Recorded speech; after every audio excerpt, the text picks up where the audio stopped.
What's going on, guys? PXCam20 back in with a brand new video. We are here for one of the toughest races of the week, and that is Daily Race B. So it's group 3 cars around Dragon Trail Seaside and that cursed chicane of death. But the only thing is that Polyphony decided to troll us a little bit and say, hey you guys, I know you guys struggle with the regular version of Dragon Trail, so how about we do it in reverse? Yeah, does that sound cool? Yeah, all right. Well, unfortunately, Polyphony, a lot of people really can't do this track reverse, and I am one of them. But we're gonna see how we can do here as we get our 3 2 1 and away we go on our first race. So starting off in 13th place, I only got about like 5 minutes in for qualifying, and unfortunately I just wasn't able to get a good qualifying lap in. So we're gonna have to start from the back and try to work our way to the front, as we already get overtaken by a 4GT heading into turn 1. So not good of a start for us, as we have lost already position. We have to now claw our way back up, and hopefully we can at least finish somewhere where we don't lose any driver rating points. But as we head into the chicane of death for the first time, it already claims its first victim, as I believe it was a Corvette that got taken out and just body slammed and RKO'd by the barrier. And we are able to find our way up into 13th place, so one free position because of that. But not only that, there's another blessing up ahead, as the 4GT gets a really bad case of wheel spin off of that left-hander, and we find ourselves up now into 12th. But yeah, that blessing up ahead right there is, I believe, the Argentinian has a 1 second penalty. So I don't know if that was for a corner cut, if he was a culprit for causing that wreck up ahead, but he has that 1 second penalty as the Mercedes gets body slammed by the Aston Martin right ahead of us. So already 3 cars taken out, well, 3 cars with big mistakes. And we are finding ourselves here in 11th now, as we try to go for the dive bomb of the century on the Aston Martin, and didn't work out well for us. That really wasn't planned. I just braked way too late into that corner and had nowhere to go except for the side of the Aston Martin. If we would have stayed on the racing line, I would have bumped the Aston Martin in the back, and that probably would have taken him out. So safest route, just slam it on the left hand side and just continue on with our race. But as we continue on with our race, the Argentinian starts his penalty, and he accidentally ghosted or unghosted in front of the Aston Martin. And because of that, the Aston Martin made contact with the rear of the Argentinian, slowed himself down, and we were able to get right ahead of him, as the Brazilian was able to take advantage of that as well, go 3 wide, and overtake us going to turn number 1. But as we come out of turn number 1, we get a really good cutback on the Brazilian, and we now have kind of the better position here going into this corner, as we have another victim here fall into the chicane of death. And luckily the Brazilian in the Corvette right next to us reacted smartly and decided to back out right before that chicane, and we were all able to survive it once again. So on lap number 2 now, here as we have crossed the penalty zone, the Argentinian has to serve his penalty, and we get another free position here. So it's basically the name of the game for Dragon Trail Seaside, the reverse edition. It's just making sure that you're staying on the track and that you don't get involved in some of these incidents, because to be honest, I was not expecting us to come up through the field this fast, because you have to remember, guys, this is only a 4-lap race, so a very, very short race, about 6 minutes, 7 minutes of a race. So there's only so much time you have to try to make up some positions. If you get in a lobby where a lot of these people are able to avoid chaos and avoid getting killed, it's usually about maybe 2 or 3 positions that you can probably make up here. But like I said, we've just been very, very fortunate that everybody has not been able to drive to their full potential, and we were able to find ourselves now up into 8th, as we were catching up to the 7th and 6th place driver right ahead of us. So crossing the start finish line, we get into our 3rd lap here, as the Super on the right hand side was trying to go for a move on the outside. He actually makes a really good overtake, but off of the first corner here, there's another Super that gets a really bad exit, and we almost made contact with him, as we had to let go of the throttle so that we avoided him. But into the chicane once again, we see some yellow flags, and there you go, another victim there. But this time we almost became the victim, as we made contact with the outside wall because of the distraction.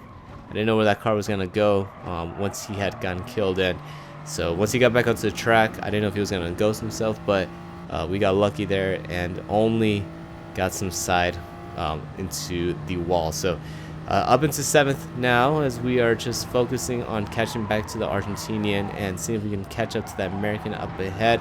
We are pushing the car as much as we can because I know we can come home with a 5th place position, and if we are able to do that, then we find ourselves in a position where we don't lose any DR, especially after starting in 13th. So we go down the straight for what's going to be the last time here as we go into the final lap now into turn number 1. You see there's a car that tries to go for the dive bomb of the century, and in doing so he actually misses his apex. So he braked very, very late. Would have been a great overtake if he would have been able to stick it, but unfortunately on the exit he just went a little hot into that corner, and we were able to just get that cutback and find ourselves back up into 7th. So as we head into the final time into chicane and into this awkward left-hander, we are finding ourselves about 1.5 seconds behind the Argentinian, but the Argentinian makes a little mistake into this awkward left corner, and we were actually able to close the gap just a tad bit, but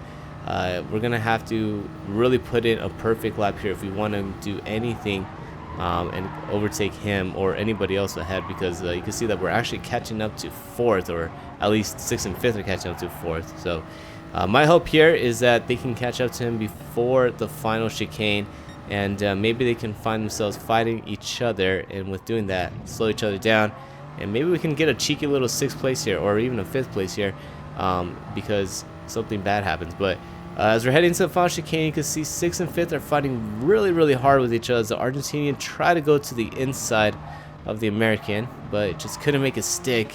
And on the exit, it looks like we're just gonna run out of time here, but still anything can happen. The American could slam out the Argentinian if he tries making the overtake. But as we come down the straight for the final time, you can see that they're making contact. The Argentinian does get slammed into the wall, but not enough for us to come back and finish this race in 6th place. We come home with a 7th, not too shabby. Let's see what we can do here on our 2nd race.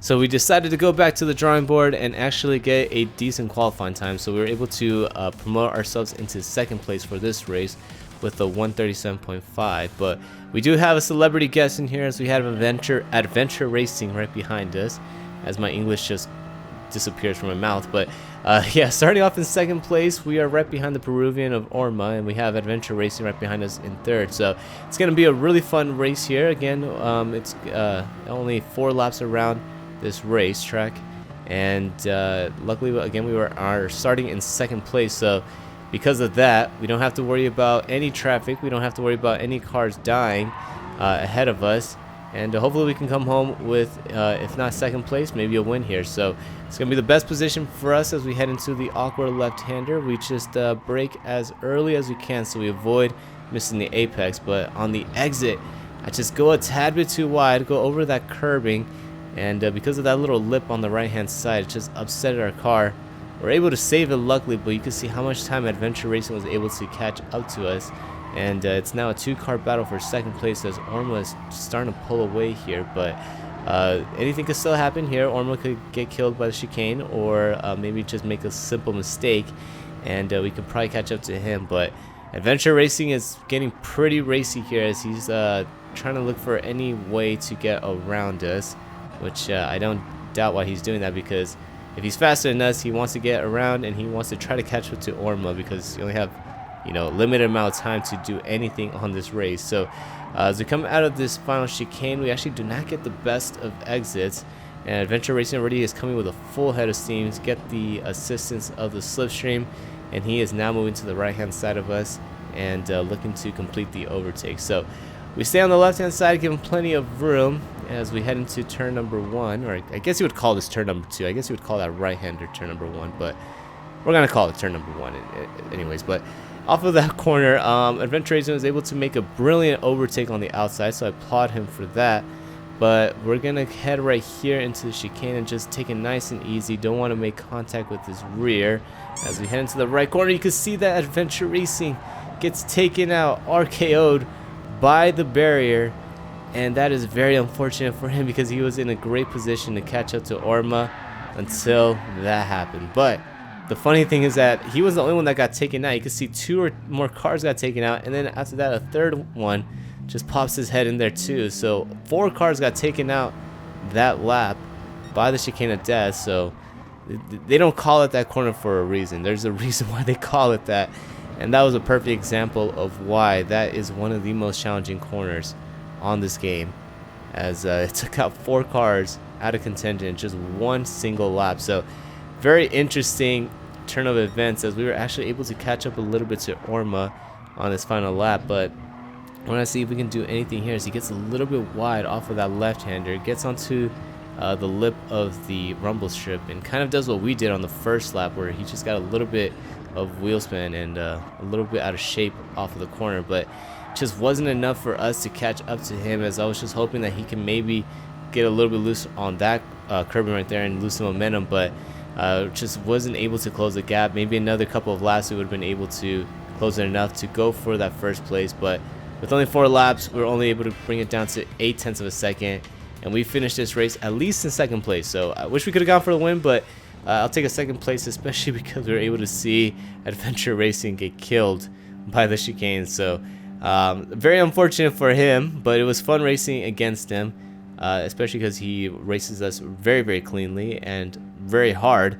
So I like that. I like that when you can race someone aggressively, but you know that they're not going to take you out. So props to him. Great racing with him. Hopefully we can do some more in the future. But anyways, let me know how you guys are doing on this race. Leave it in the comments down below if you guys are dreading this race, or you guys aren't even doing anything, or just avoiding it like the plague, because I know I would if I gotten killed by that chicane like 5 or 6 times in the week. But yeah, let me know how you guys are doing in the comments down below, and if you guys made it all the way to the end of the video, which I hope you guys enjoyed, please feel free to leave a like and subscribe to the channel if you guys really enjoyed the video.